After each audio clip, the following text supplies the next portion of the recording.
Hello and welcome everyone. So I'm Michelle McClure. I'm the CMO at LiberEat, where it's our mission to make food safer for everyone with our allergen error detection technology. But today we are turning our attention to other industry game changers. So I am delighted today to be joined by Zach Marks, the co-founder of Kitt Medical. This innovation is making huge waves and gaining traction and really protecting lives when people have life-threatening anaphylaxis attacks due to severe allergy. And so currently we know that over 200,000 people in the UK have emergency adrenaline prescriptions, which kind of indicates the growing prevalence of the risk of severe allergic reactions. So Zach here is an innovative entrepreneur who has turned a deeply personal allergy experience of his own into a mission to revolutionize allergy care. So exciting.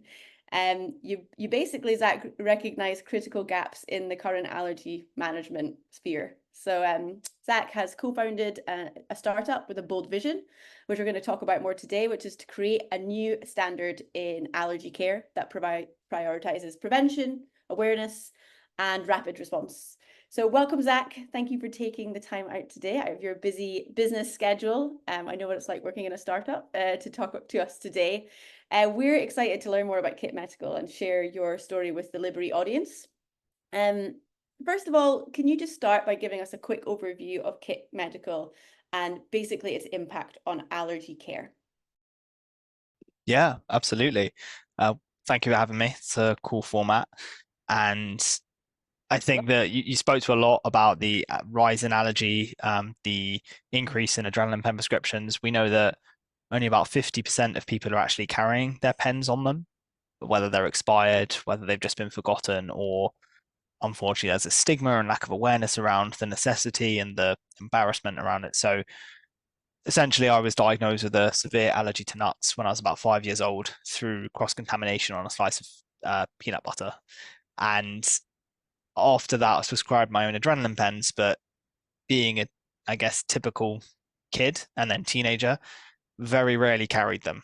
And it was only through increased awareness and information that, and well, I guess the sort of doomsday news reports in a way that we all see, that are, I guess, both good and bad, where I realized the severity of allergy. And so I knew I needed to carry my pens, but they were so inconvenient to carry around that when I did industrial design, which is essentially product design, ways in which we could build a service around the idea of adrenaline. So essentially looking at why are people not carrying adrenaline? Why are they not trained? And what can we do? And quite quickly, I looked at other emergency medication and emergency things like defibrillators. And I wanted to fill that gap because product design students have redesigned the adrenaline pen time and time and time again. And you've even got other brands in the US and in other countries where they're like smaller and I don't know, they work in different ways, but people still aren't carrying them. They still don't know how to use them. So it was about what service can fill the gap. And that's where the idea for our kits came from, which is basically making sure they're in a visible and accessible place, making sure that we on the back end are tracking the expiry dates and replacing the pens all the time, and making sure that we are providing training that is being done on a regular basis. And then finally, I guess actually incident reporting, super crucial as well. If they are used, they are tracked, reported, and replaced. So you've got a kit on site, means you've got the medication and you know how to use it. Amazing. I didn't know about the reporting side of things. So what was the business's origin story? Obviously, it's come from your experience of having severe allergies, but how did the ideas start and develop with you and your co-founder, James? How did that all come to be? Well, during 2019, I was studying at university and I always had written down on my notes app on my phone to redesign the EpiPen. On But your vision board. yeah, literally, it was all something I wanted to do as someone that always had to carry it on my person. Um, Specifically at university as well, I think that being a sort of teenager, you just get in this format of like, I'm embarrassed, I don't want to take my pens, or I'm going out drinking with my friends, I've got nowhere to put this, and you don't do it. So initially it was an almost salt and pepper shaker style design where you had pens on the table in a restaurant and conceptual, obviously. And then it slowly developed into something wall mounted, like a defibrillator. Graduated in 2020 in the peak of COVID with this concept. had no idea what I was doing. Worked on it in my bedroom alone for a bit, and then my friend of a friend, James, got put on furlough. Had some free time, started taking an interest into what I was spending lots of time in my bedroom doing. We sort of put our heads together, and the concept of the first kit, which was called Anna, short for anaphylaxis, came out of that, which was essentially a briefcase that you nailed to the wall Yeah. that contained some pens. Through that, we ran a pilot with a few schools, and then that solidified what we were doing to the point where we totally redesigned it to what it is now. Yeah, amazing. Really like I love a startup story where it's like starts from the kitchen table. Mm, So you mentioned schools there, mm. which obviously is the answer, one of the answers to this next question. But who's Kitt Medical's target audience? Like who ideally are you speaking to on a day-to-day basis that this can help? So the initial concept was to put these in all public places. I wanted adrenaline pens wherever I went. Um, Quite quickly realized compliance is a big barrier to that, and there is a reason why that doesn't exist currently. Uh, One of the places which can purchase adrenaline pens in the UK are schools. In 2017, there was a amendment to regulations which allowed them to purchase their own spare generic pens for the use of emergencies. They can be used on students with their own prescribed pens or anyone, such as a staff member who never knew they had allergies. And it's sort of that safe, controlled environment. You often have first aiders, maybe even a nurse on site. You sort of know who's in the building at all times because of the register. So it creates a very good place to start a business for one, where you can prove things. Yeah. Um, Number two, it was compliance regulated. Number three, there's this massive rise in allergy in the general population. And of Yeah. course, that starts in children. And so we know now the Benedict Blythe Foundation brought out the REACT report recently, and they found the numbers of allergy in UK schools is just rapidly increasing to the point where there's, I believe, 1 in 3 students in every 30 student classroom with some degree of allergy. Yeah. So having that accessibility to the pens and the training in schools was a just sort of an obvious place to start. Are there any other public spaces beyond schools that are have the same sort of compliance rules that are potential future target audiences for Mm. you? Yes, so as of 2 months ago, we officially expanded our business and launched into organizations. Now, the legislation around this is a lot more tricky, but Mm. essentially qualifying businesses that have an occupational health scheme and can get a doctor's medicine order form signed off, risk assessments in place, all these sorts of things. So a lot more measures, but if they can do all that, then we can sell to them. So an Yeah. example of this is a lot of big corporations. We launched as our, I guess you could call it a pilot, but it was just our first organization, was Alton Towers Resort. They Mm. took 17 kits across the park. That was our first place to launch 2 months ago. We are just about to unveil a few other amazing organizations that we're launching with in the next few weeks. And it ranges between workplaces, hospitality settings, leisure, universities. There's a lot that can be encompassed, but it's a more difficult game than just working with schools. And you're across, am I right in saying you're across 500 schools now? We are in about 400 venues overall. So there's Okay. about 10 organizations or occupational health clients we're working with. The rest are schools, about 390 schools. And so by this time, 2025, how many premises? Oh my God. I mean, it's going up like exponentially. I mean, we have sold 80 kits this month. Wow. So it has been our best month to date by far. So obviously schools have gone back and we've launched this occupational health stream. We have also had 2 recent kit treatments, so 2 incidences that have been reported in the last 2 months alone. Bear in mind that it's only been used 5 times in the lifetime we've been alive since the start of last year, and 2 have been in the last month. And we're about to Wow. get some major press coverage on that to help us raise allergy awareness and also the profile of kits. So by 2025, there's quite a few things in the pipeline that could really skyrocket that number. And our goal, I mean, as you can see on the wall next to me, is to be every defibrillator's next door neighbor. So Yeah. we'll see. So exciting. So exciting to hear how well it's going. And it's just the beginning, you know? Hmm. It's only been what, a year and a bit that you've been trading? Yeah, Or so we launched at the start of 2023. So 2025 is going to be an exciting year. We're only just back to school in September 2024, so there's a lot of schools out there that need to Yes. get in touch with you. Okay, what you're living with severe allergies and you're working in this professional sphere as well. So what is one thing that you wish more people understood about living with severe allergies? Oh, so many things. What are the things that your friends and family are most surprised about when you tell them? I'll tell you what's funny. Two things that come to mind. Firstly, investors or people that are really close to the business, for example, Mhm. they come out to eat with us. They go for, maybe a business lunch, or they come see us in the day, and then we all go out together just to get some food. And I say my allergies in the restaurant because I always say my allergies wherever I go. And I get this look from them, and it happened every single time. Literally happened like last week, and they'll be like, "Oh my god, so this is what you have to do every time? Like, it's actually real?" And I'm like, "Yeah, it's actually real. Like, I do this every time I go out to eat. I check everything every time." And it's that moment of clarity for them who have never had to deal with it, obviously, uh, where they just can eat whatever they want. Where it's like, oh, you're constantly reminded of this, so it must be a passion project. And yeah, it absolutely is. I mean, eating out is a big one for people that aren't used to that because, Mm. oh, so you can't eat anything here. We're gonna have to go somewhere else, which is always a surprise to them. Well, a Um, lot of people think that when I list my allergies, they inherently, sorry, they naturally go to the point of, oh my God, can you eat anywhere? I'm like, yeah, I can eat pretty much everywhere, actually. I just have to say, and let's talk a bit about some of the successes of Kitt Medical. You kind of touched on them a little bit, but I think that we should deep dive into this. So, mm, share some stories highlighting how Kitt Medical has impacted lives. And specifically, I'd really love to hear the story of Finn, the cycling 5-year-old as well, if you can shoehorn that in. yeah, yeah, of course. I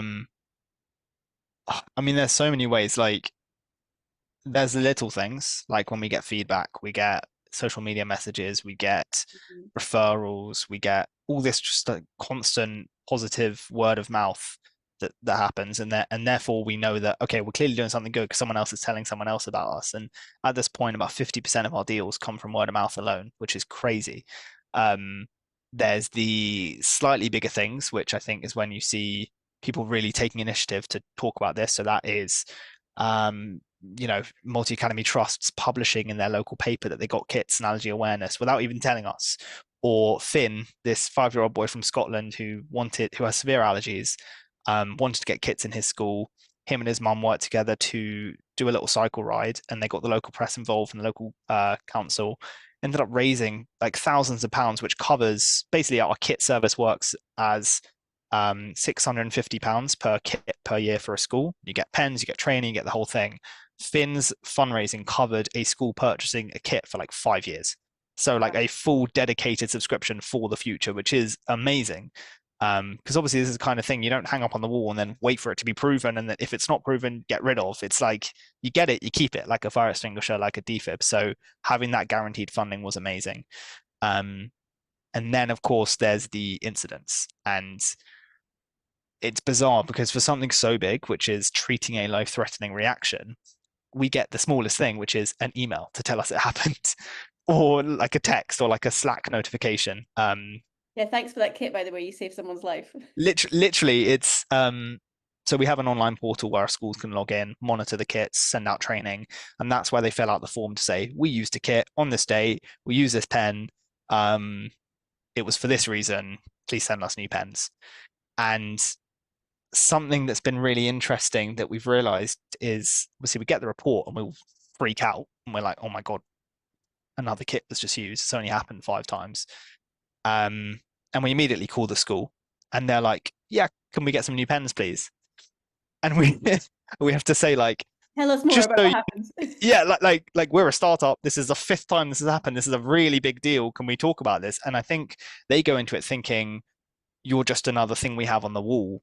Like you're just a corporate where we get in touch and get new pens. Once they actually realize that we're just a startup, we're founded on a passion project, and we actually want to talk to them to raise awareness, it Yeah. becomes a whole different conversation. Suddenly, it's like we've been able to speak about Ava, the 14-year-old girl that had an allergic reaction at dance class.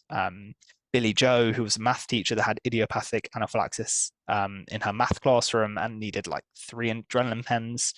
Both of those stories got national press, and in the next 2 weeks, the third incident we're going to be on national press for as well, which is an incredible story. And then literally 6 days ago, we had another incident occur um, where a 15-year-old boy had a severe allergic reaction. And I can't say much about that yet because we still need to speak to him, but by all accounts, he's okay. And every time these come through, they're just like, they shake me to my core, and I get very emotional. The whole team's like stops for a minute, and then it's like, right, this is what we do this for. Yeah, why you get up in the morning is to say to really like have drive this passion forward. But obviously there's Mm. other people that are really passionate about it as well. You know, a mother and son that are willing to raise money for to be able to fund them for their school for their own safety. Do you think then that there is a really positive psychological impact for people with severe allergies when they see a Kitt Medical hanging on the wall of their school, of their dance hall, of Alton Towers, like a feeling of relief, a feeling of being seen? What do you think that like psychological impact for people is like? So I'm literally just opening my Instagram now because we got a message today from Oh, very essentially this. timely. Yeah, very, very timely, but it happens a lot. I mean, this was an allergy mum that runs her own allergy blog Mm, for her son, um, raises awareness. She got in touch with us a long time ago trying to get kits in her son's school. Um, the school then finally reached out like last week. I had one video call with them and they signed the next day for a kit. And that was literally today. And I messaged her today saying, very excited to say they've just signed for one kit. She messaged me back saying, "Oh my goodness, I'm so happy. I've just started crying. All the children with allergies will be so much safer. Thank you. You're all amazing." I was just like, day you know, made. you Yeah. literally day made, like insane. And it is that intangible thing that we talk about. It's like the kit is meant to be seen. It's not just about grabbing some adrenaline pens in a plastic bag and hiding them in a drawer. It's Mm. about putting it on the wall, making the statement that we have this, we really care, we've done the training, and people with allergies, like, we see you, we genuinely care about you. So we get that a lot, that the intangible benefits are a huge positive. And the thing about parents that have children with severe allergies is that when they drop them off at school gates or when they have to go out to eat, there's a huge amount of anxiety Mm. and uncertainty about what that day might look like for a parent. And so no wonder you're having so many emotional responses to that.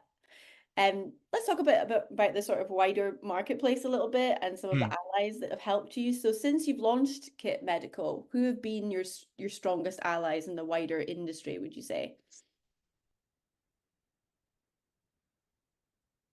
So, I mean, literally in 2 weeks' time, we have a huge partnership that we're announcing, which Yeah, I can't. There's always these things going on, so that will be amazing when that happens. So, if you're we'll watching share this, that look when out that for that. happens. Yeah, look out for that. Um, Recently, I think probably the biggest partnership and the biggest ally we've had is Anaphylaxis UK. Yeah, They are What's really interesting about the allergy space is you've got charities, you've got initiatives, you've got campaigners, and then you've got businesses. yeah, And a lot of the work that all the organizations do overlap sometimes. And it's mm, difficult because you're all working towards a common goal of good, yeah, but there is also competition. At the end of the day, there is people trying, that need to make money. We are a business.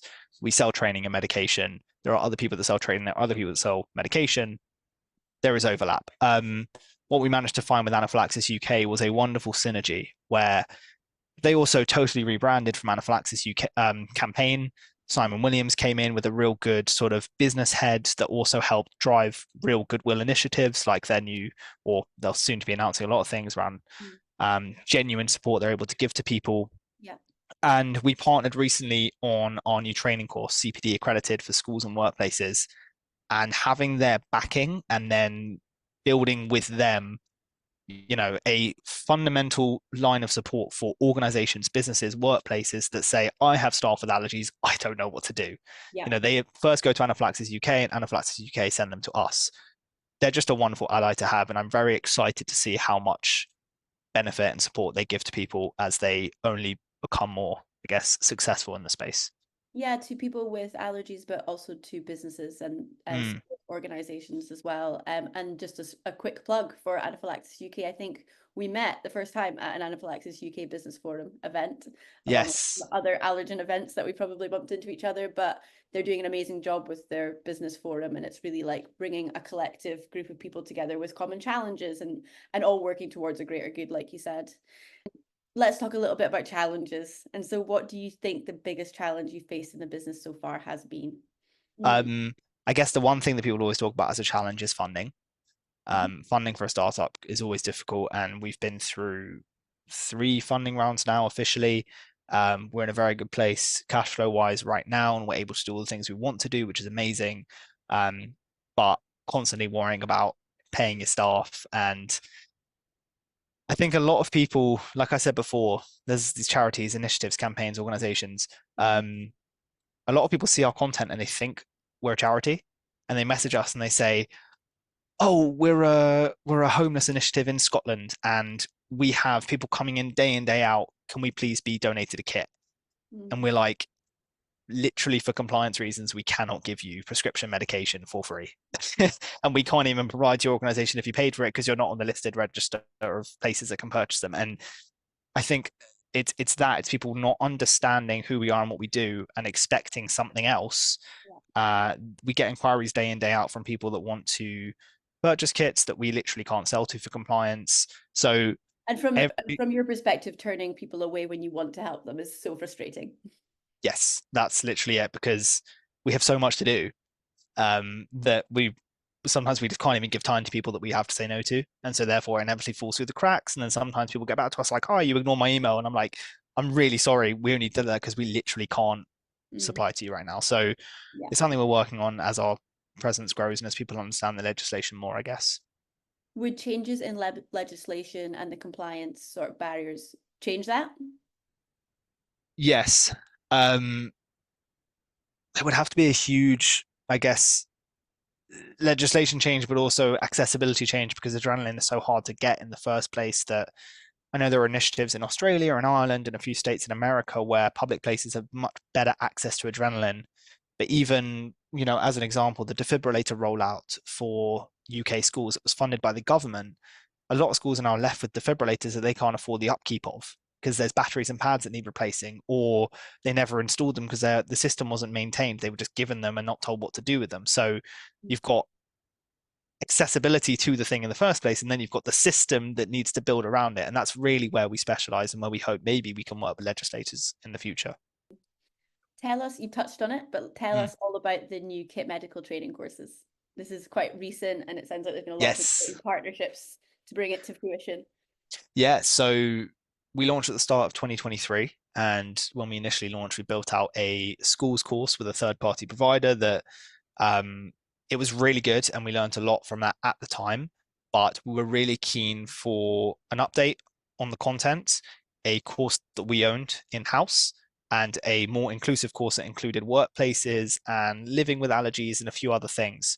So we went to Anaphylaxis UK and said, can we work together on this? But also went to Dr. Helen Howes, went to Professor Adam Fox, went to T. Houghton, all these people that live in and work with allergy day in, day out. And we literally were like, here's what we want to do. Here's the space to do it. Please go and create the video that you would want to create. And so we didn't script them at all. There's a whole video from Adam Fox talking about adrenaline and anaphylaxis. There's a whole video from Dr. Helen talking about allergy. There's a whole video from T. Houghton talking about what it was like in her experience to live with allergies at school and in the workplace. And then we built that into the course. And the end result obviously then features a video using a kit to treat a life-threatening allergic reaction. And it's 30 minutes. And in the 2 weeks it's been live, it's already been completed by 1,000 people with insane results, which is like, and it's about 100 to 200 people doing it every single day across our 400 venues that are sending it out. So the scalability, the impact is just wild. Amazing. All that you could have hoped for and more, I imagine. Yeah, absolutely. Let's talk a little bit about social media, because, well, you're very active on social media on lots of different platforms, and I'm going to share the details of those at the end of the Q&A. But I mean, it's played a huge part in raising awareness. I mean, it's even played a huge part in encouraging inquiries for Kitt Medical, right? So how do you see the role of social media evolving for you and for the brand? Yeah. Social media is an interesting one. We've got Facebook, which is it's sort of like a forum nowadays where you've just got groups and it's very insular. Mm, You've got Instagram, which is kind of just like a retail advertisement space, and then otherwise it's just people you follow. You've got TikTok, which is absolutely insane organic reach, and sort of nonsensically terrifyingly good algorithmic data. And then you've got LinkedIn, which is totally built on personal branding, followership, relations, and connections. mm, Um, and people treat them as the same, but they are so different and so varied. And so what we do is started out making like stories, basically telling the story of the business. And for compliance purposes, that really works as well because we can't sell medication. We don't sell medication. We sell the service and we tell stories. We raise brand awareness through disease awareness of allergy, and basically it just works really well because people want to follow the content. They don't want to follow us for advertisements on the service. At this point, we obviously spend money on advertisements, which is sponsoring reels across Instagram and Facebook primarily, and that's quite targeted towards schools audiences primarily. Gets us about 25% of our deals overall, which is really, really good. Obviously, they inquire through our website. We have to qualify them, we call them, everything what to do with compliance. But mhm. for right now, it's been such a learning game of where the content is for the business, where mine is for personal branding, and how we evolve through places. Because Alton Towers found us on TikTok, like, and people laugh about TikTok as a resource for kids, but it's unbelievable marketing resource. Um, Come yeah, I along with think some dancing videos. yeah, it's all constantly evolving. So who knows where it'll be, what other platforms there will be, but for right now, it's certainly very influential for our business Yeah. and for awareness. I mean, we've talked about how short you are on time and how you're balancing lots of things.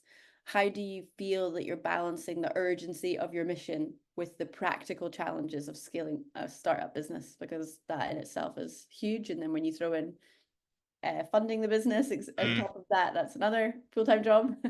So how are you balancing urgency of the mission and practical challenges of scaling that business just now? Very blessed to have such an amazing team. There's They're four of listening. us. Yeah, literally, they're all right here. And to be honest, they're all doing their own thing. They barely even look my way. We're all a million uh, tasks deep, but there's four of us full time, and we have a couple part time as well. Um, but splitting up tasks based on role. With amazing CTO deals with the tech. I design the platform. He implements it with our part time coders. We have Johnny and Olivia who head up sales, and Olivia does a lot of account management. We have James who's in operations, finance, fulfillment. I do all the marketing, sales as well. We all muck in. So I think in terms of actually making sure the business is running, that's really great. And then if there's other things that come in, like this huge partnership we have coming up, that is a real big awareness play as well. I can sort of step aside and focus on that. Also from a personal branding point of view, the more I incorporate my own story and general challenges I'm facing on a day-to-day life, and Yeah. as a team we talk about allergy as much as we talk about the kit. It just the whole thing works hand in hand. Yeah. um, but we have a very good system right now, and I think we'll probably be growing in the near future as well. Yeah. I mean, everyone remembers a story, don't they? Mm. Let's talk about your long-term vision then for preventing allergy incidents, those injuries, and even the fatalities. What's your long-term vision for that? Preventing anaphylaxis, I think, is not something anyone can guarantee, and that is it's a scary thing as well because anaphylaxis can be totally unprecedented. Reactions can be unreliable. You can have biphasic reactions, like a um, secondary onset of symptoms.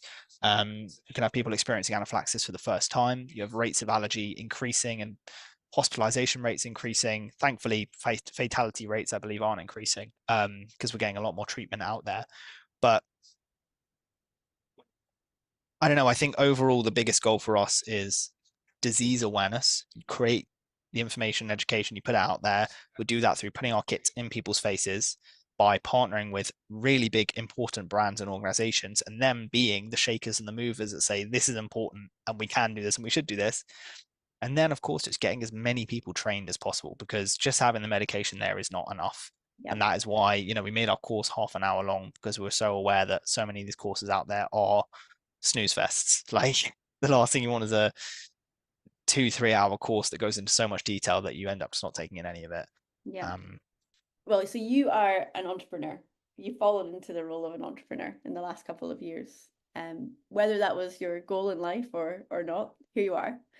What one line of advice would you give to other entrepreneurs looking to create impactful solutions within the health or the safety sectors?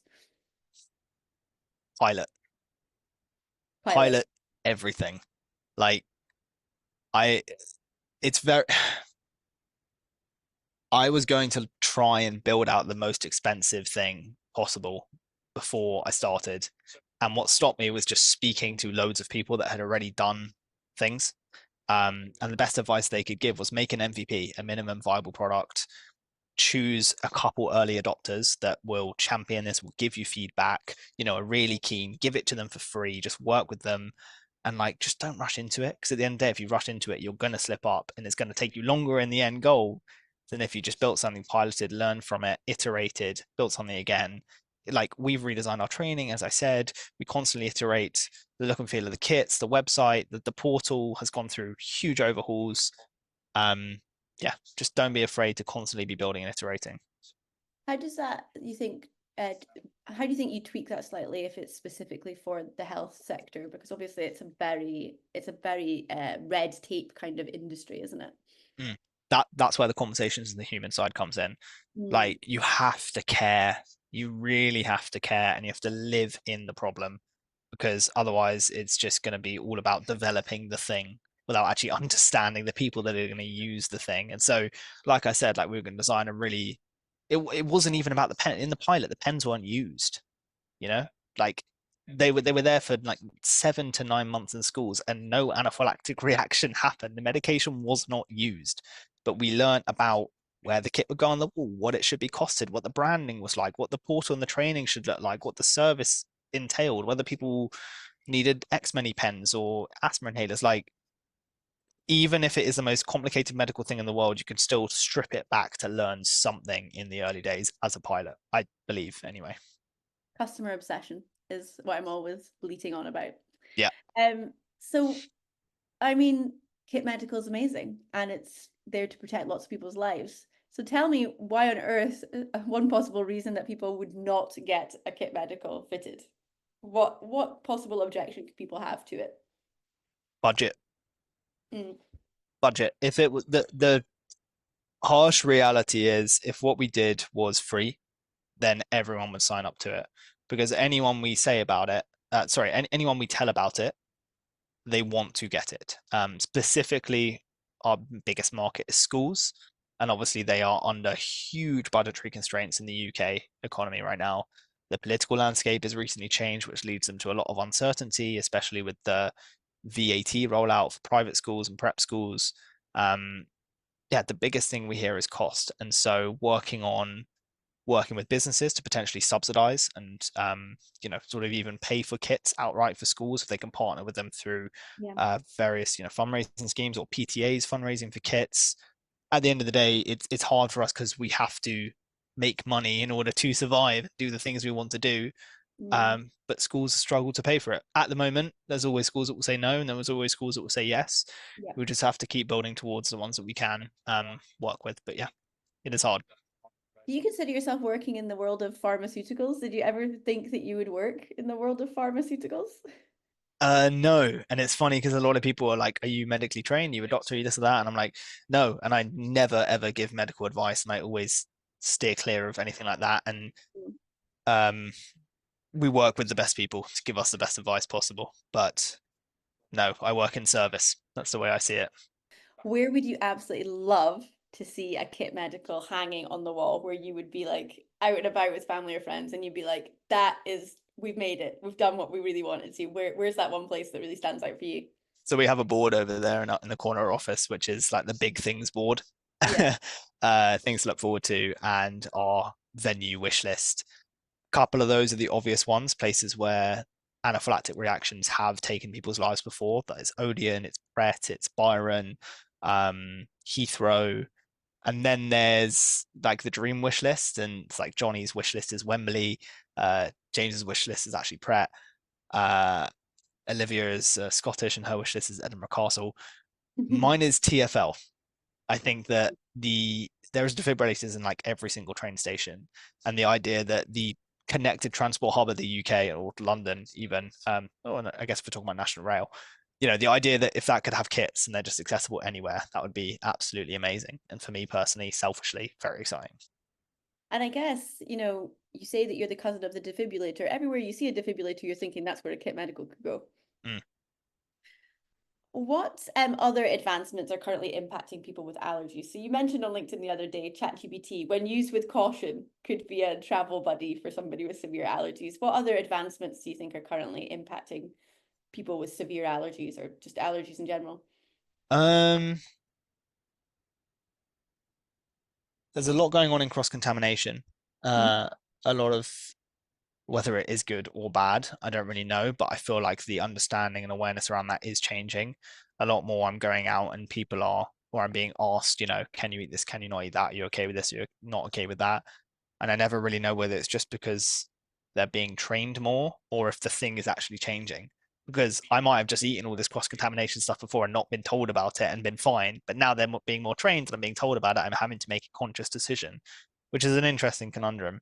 Yeah. Um, yeah, AI is really interesting because obviously that leads to a lot of information translation, transcribing, especially for complicated, dense packaging, like I found on my European trip.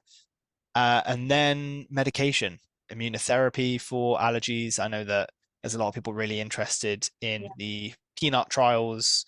Yeah. It's quite complicated, I guess, if you've got multiple severe allergies, because then you have to think of having mild allergic reactions to these things every single day for years to get minorly Yeah. treated. It's not something I think I'd undertake right now, but the science is changing constantly, which is really cool. And then there's new forms of adrenaline, like Neffy, we've just seen FDA approved in the US, and I Yeah. think that's a really interesting market to watch. What is the future of Kitt Medical in 5 years from time? Utopian worldview. Perfect worldview for Kitt Medical in 5 years from now. To see an anaphylaxis kit in every single public place that can feasibly get them through compliance. Yeah, amazing. Quick question about LiberEat. So, as you know, LiberEat's a technology platform. It's the first of its kind, much like yourself. And we find allergen errors in data. We're Mm, working completely different opposite fields, but we're both working towards safety for people, basically. Basically, what we do is we find an error, we alert food safety teams so that they can rectify the issue before it ever reaches a consumer, whether that's via the website, an app, a label, or a menu. mm. How do you see, with your expertise within the industry, now that you know so much about it, how do you see that making a difference in the industry? I think that's really big because what has been become apparent to me, especially by being in the Anaphylaxis UK business Mm, groupings, is I guess as a consumer, you sort of think like, oh, they don't care about us. They're listing whatever they want or not listing whatever they want. Whereas from the business's point of view, they've got a insanely complicated supply chain, different ingredients, different, manufacturing methods, um, total lack of clarity. And so they'd rather say may contain than not. And then that becomes this conundrum of is that actually less helpful than more helpful? So getting clarity on the supply chain and what's actually in your food through any means is going to be insanely helpful. And if LiberEat can work towards that, that's going to help a lot of people. that's our goal.